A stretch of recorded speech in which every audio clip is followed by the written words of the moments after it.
Welcome back with a new session today and namaste to all of you. Topic that is Kundali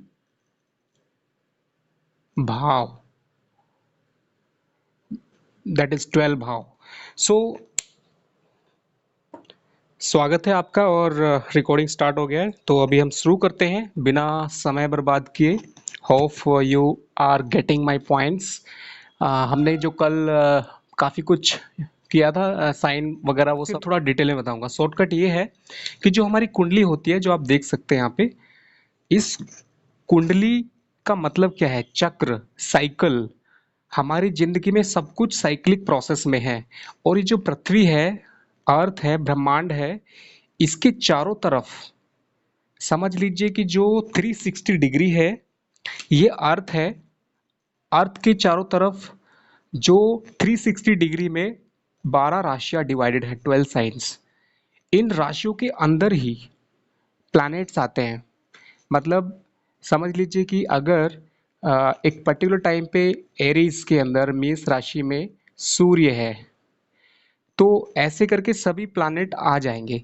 और ये हर second, every moment, इनका राशियों के अंदर सभी प्लैनेट मूव करते हैं.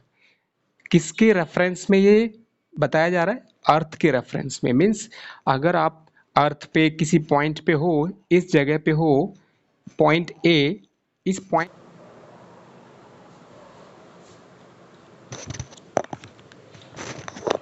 ओके. सो रफली यहाँ पे मेरा समझाने का मतलब है कि हमारी ये आत्मा है, ये मन है और ये शरीर है. ये जो मन है, ये इसके मन के दो रूप होते हैं. मन के ऊपर, जो ऊपर की तरफ मन का है, इसे केतु बोलते हैं. ड्रैगन्स टेल होता है ये. और राहु ड्रैगन्स हेड होता है.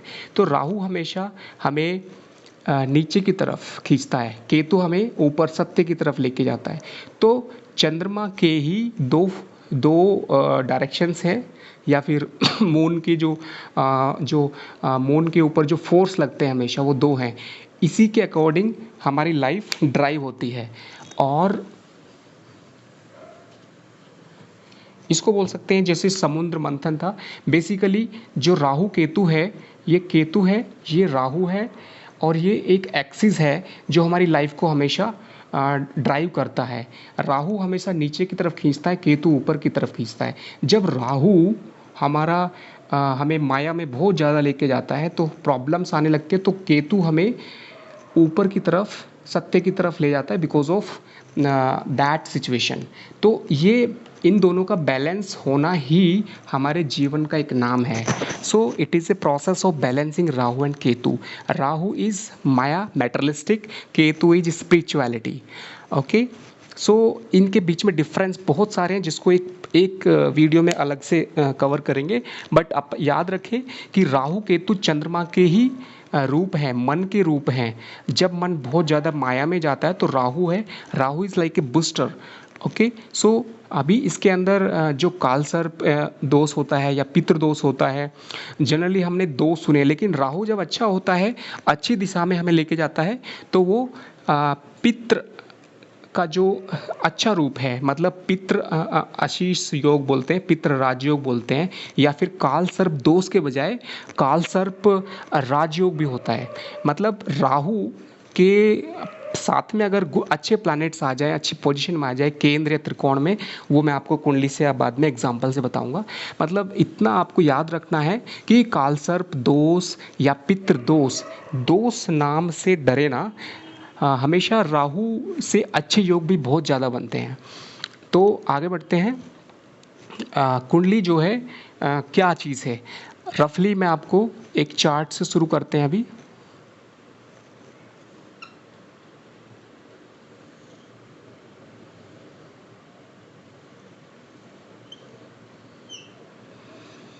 Okay.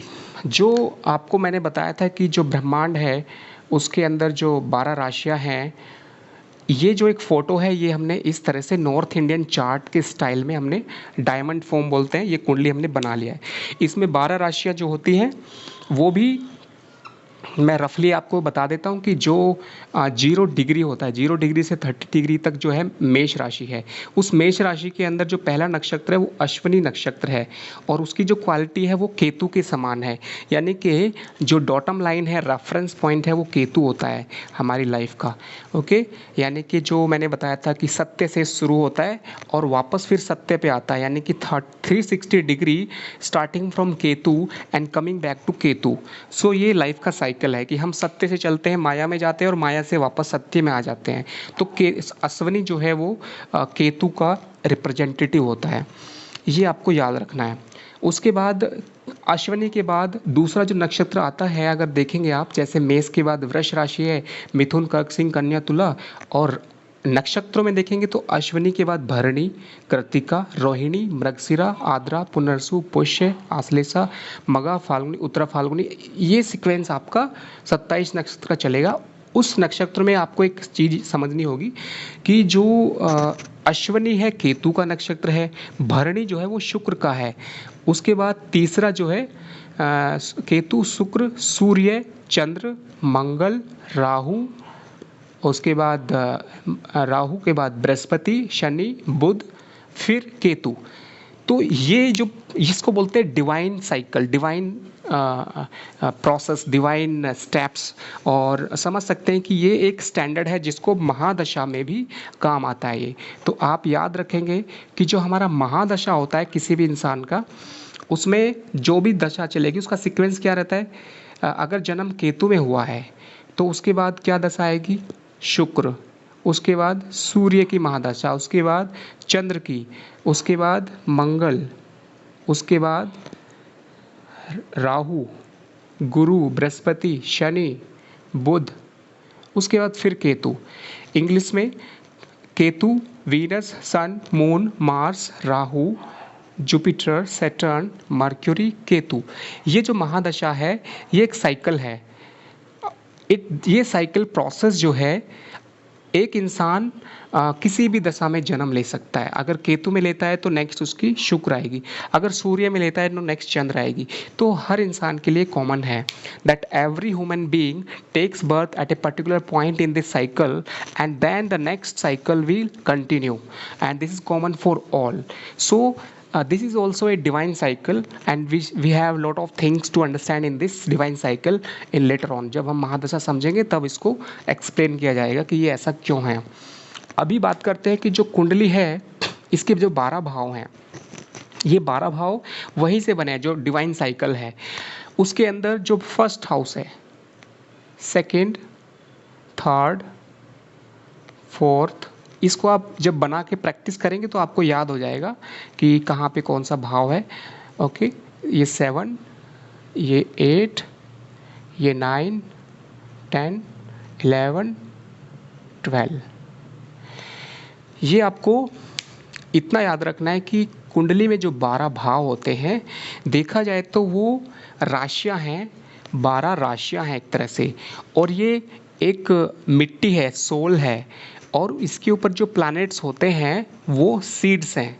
So this universe is a space, यानी कि अर्थ के चारों तरफ का जो है space, this is like a soul, मिट्टी, जिसको हम बोल सकते हैं स्पेस, आकाश तत्व है। और जो सीड्स हैं, बाकी जो प्लैनेट्स हैं, वो एक्चुअल में क्या होते हैं, वो हमारे बाकी जो एलिमेंट्स हैं, आउट ऑफ पंच तत्व, 5 एलिमेंट के अलावा जो 4 एलिमेंट बचे, वो एलिमेंट कौन से हैं उसका आपको याद करने के लिए आपको याद होगा फॉर्मूला, यानी कि पंच तत्व, जैसे हम भूमि, अग्नि, उसको याद करना है तो भगवान शब्द जो है वो भय, गय, वे, आ, न। भय से भूमि, गय से गगन, वैसे वायु, ऐसे अग्नि, न से नीर यानी पानी। ये जो पंच तत्व हैं इसके अंदर स्पेस है ये, और बाकी जो है 4 तत्व ये सभी एलिमेंट्स हैं, जो मतलब प्लैनेट्स बन जाते हैं। अभी स्ट्रेट वे हमें समझना है कि जो 12 भाव हैं इसका मतलब क्या है। तो भाव को समझते हैं। भाव अगर आप लिखेंगे तो ये भावना, शब्द भाव से ही बनता है, भावना। भावना मतलब समझ सकते हैं कि एक वाइब्रेशन है, इमोशन है। वाइब्रेशन, इमोशन, थॉट, एक विचार है। और ये जो साइकिल है, ये एक पैसेज है हमारी आत्मा का। This is a passage, first house second, this is a passage of our soul passing through various sectors, various sign. जिस तरह से ग्रह घूमते हैं, तो सेम हमारी कुंडली में जो हमारे जन्म के ग्रह होते हैं वही घूमते हैं, अलग अलग भाव में। अब होता क्या है कि ये एक एनर्जी फ्लो है। एनर्जी फ्लो मतलब होता है कि जहाँ पे अगर पॉजिटिव प्लैनेट्स हैं तो वो एनर्जी बहुत अच्छे से फ्लो करेगी। जहाँ पे नेगेटिव प्लैनेट्स हैं, नेगेटिव एनर्जी है, नेगेटिव एनर्जी की वजह से ब्लॉकेज हो जाएगा। जहाँ पे ब्लॉकेज हो जाएगा, वो हाउस, वो भाव की वजह से हमें प्रॉब्लम आएगी। अभी मैं आपको मोटा मोटा इसके भाव के कीवर्ड्स बता देता हूँ, जिससे आपको याद रखने में आसानी हो। ओके, जो कीवर्ड्स होते हैं, कीवर्ड्स का मतलब है कि जो कुंडली में पहला भाव है, फर्स्ट हाउस है, उसका मीनिंग क्या है, मतलब पहले भाव से हम क्या देखते हैं। ज़्यादातर काफ़ी लोगों को मालूम है, बट फिर भी मैं थोड़ा सा आपको इस भाव को कुछ हटके बताना, समझाने की कोशिश करता हूँ कि इस भाव का मतलब क्या है। पहला भाव जो है उसका कीवर्ड है सेल्फ, बॉडी। बॉडी से रिलेटेड सब कुछ, पर्सनैलिटी, या फिर फर्स्ट थिंग, या फिर first impression of life, anything. Okay, second भाव जो है वो धन होता है, एसेट्स। थर्ड भाव, इसको बोल सकते हैं पराक्रम। चौथा भाव होता है माता भूमि भवन। पांचवा, संतान विद्या। छठा भाव, रोग शत्रु भय। सातवां भाव, आपका जो इस दुनिया में जो आपका रिफ्लेक्शन है, ये एक्चुअली रिफ्लेक्शन है, and how you connect to anyone. आप इस दुनिया में किसी से भी कैसे जुड़ते हैं, वो सेवन्थ हाउस बताता है। चाहे वो पार्टनरशिप बिजनेस का है, चाहे वो मैरिज का है, चाहे वो कोई भी तरह का आप किसी से मिलते हैं, चाहे सातवां भाव से बहुत कुछ पता है। जैसे कि आप अगर ट्रेन में जा रहे हैं तो ट्रेन में आपको कैसे लोग मिलेंगे, कैसे आप लोगों से बात करेंगे, ये एक पर्टिकुलर ड्यूरेशन के लिए पार्टनरशिप होती है। तो ये भी सातवां भाव बताता है। यहाँ पे अच्छे प्लानट होंगे तो अच्छी पार्टनरशिप, अच्छे आपका इंटरेक्शन होगा। नेगेटिव प्लानट सेपरेटिस्ट हो जाते हैं, वो मतलब आइसोलेशन टाइप के थॉट लेके आते हैं। 8 भाव जो होता है वो मृत्यु का है, लेकिन मृत्यु का मतलब डेथ से नहीं है, मृत्यु का मतलब है ट्रांसफॉर्मेशन। तो कीवर्ड हो गया ट्रांसफॉर्मेशन। ये आपको physical, mental, spiritual, financial, family, सभी तरह के बहुत बड़े बदलाव, लाइफ के जितने भी बिगेस्ट चेंजेस हैं वो 8 हाउस से आते हैं। इसलिए इसको लोग डरते हैं और इसका नाम सीधे मृत्यु भाव रखते हैं। तो बट ये मृत्यु के लिए नहीं है, ये हमारा मृत्यु उनमें से एक है, फिजिकल ट्रांसफॉर्मेशन जिसको बोलते हैं। उसके बाद 9th है भाग्य स्थान, कर्म। इसके बाद है ये आय और ये व्यय। अभी मैं इंग्लिश में बता देता हूँ। ओके, जो आपका आप देखेंगे कि जो फर्स्ट हाउस है self, second house finance, third house initiative, how you take initiative, how you plan, that is your parakram. Fourth house is your pleasures, इसमें माता भूमि भवन क्योंकि वो मेन फैक्टर होते हैं, but all type of pleasures, particularly जो आपका सुख रहने की आदत है, आपकी टेंडेंसी क्या है, टेंडेंसी टू बी हैप्पी, ये टेंडेंसी है बेसिकली। पांचवा जो भाव होता है ये आपका जो बता सकते हैं कि आपको किस तरह से आप लाइफ में हैबिट्स क्रिएट करते हैं, एंटरटेनमेंट या फिर किसी चीज़ को सीखने की कला, tendency to learn, tendency to be happy, tendency to love. So ये सभी हाउसेज जो है वो टेंडेंसी है।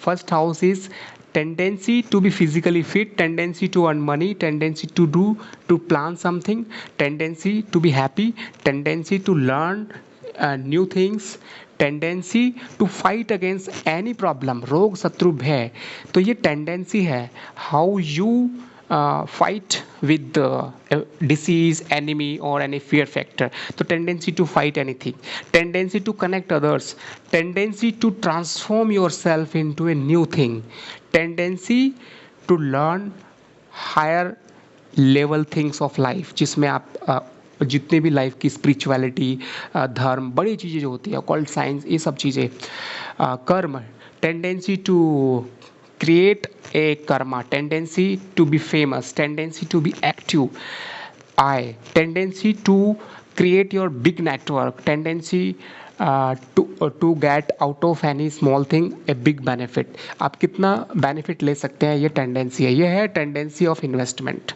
सो इसके लिए इतना ही, और अगले वीडियो में फिर से हम स्टार्ट करेंगे इसी टॉपिक को बहुत अच्छे से। ये मैंने बताया है कि ये जो हाउसेज हैं ये अलग अलग टेंडेंसीज हैं, ये जो हाउसेज है ये एक आपका एनर्जी का साइकिल है, ये जो हाउसेज हैं ये हमारी आत्मा का एक फ्लो है, our soul start flowing through this at the time of birth, and it's a cyclic process.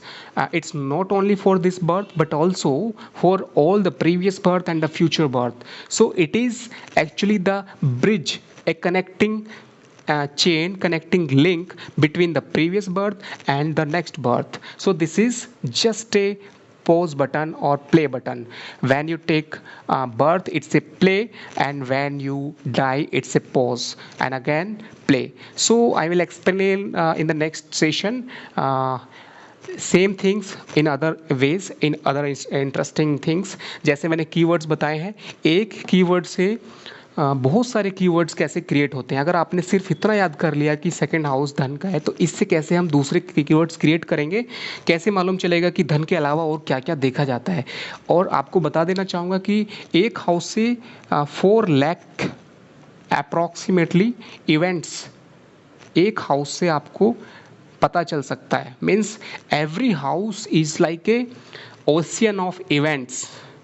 जैसे कि आपको बता दूं, 5वां भाव ये आपका एंटरटेनमेंट का भी है, ये आपका फिल्म इंडस्ट्री का है। अलग अलग फील्ड में जाएंगे तो अलग अलग होगा। अगर हम खाने के बारे में जाएंगे तो ये अलग होगा। बॉडी पार्ट्स में अलग जाएंगे तो जैसे कि ये आपका फेस है, ये आपका जो हेयर्स है, पर्सनैलिटी हेयर्स, ये आपका फेस, आइज़, ये आपका लिम्स, हाथ पैर, ये हार्ट, तो ऐसे करके ये स्टोमक है। तो कुल मिला के ये एक साइकिल है आपके हर इवेंट का। तो इसलिए मैंने लिखा है 4 लाख इवेंट्स एक हाउस से पता चल जाएगा, ओनली फ्रॉम 1 हाउस, एक भाव। जैसे कि धन के बारे में इससे पता चल सकता है। तो धन के अलावा और कौन सी चीज़ें हैं, और 4 लाख चीज़ें हैं, 4 लाख फैक्टर्स हैं। तो उस चीज़ को थोड़ा सा एक्सप्लेन करेंगे नेक्स्ट सेशन में। और अभी के लिए इतना ही, थैंक यू। और मुझे उम्मीद है कि आपको कुछ समझ में आया होगा। ओके।